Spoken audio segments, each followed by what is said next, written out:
کہ نبی کریم صلی اللہ علیہ وسلم نے فرمایا 7 قسم کے آدمیوں کو اللہ تعالیٰ اپنے عرش کے سائے میں رکھے گا جس دن اس کے سوا اور کوئی سایہ نہ ہوگا۔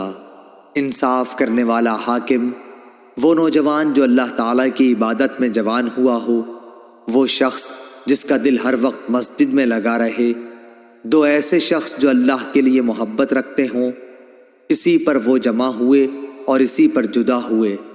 ایسا شخص جسے کسی خوبصورت اور عزت دار عورت نے بلایا لیکن اس نے یہ جواب دیا کہ میں اللہ سے ڈرتا ہوں۔ وہ انسان جو صدقہ کرے اور اسے اس درجہ چھپائے کہ بائیں ہاتھ کو بھی خبر نہ ہو کہ داہنے ہاتھ نے کیا خرچ کیا۔ اور وہ شخص جو اللہ کو تنہائی میں یاد کرے اور اس کی آنکھیں آنسوؤں سے بہنے لگ جائیں۔ صحیح بخاری حدیث نمبر 1423۔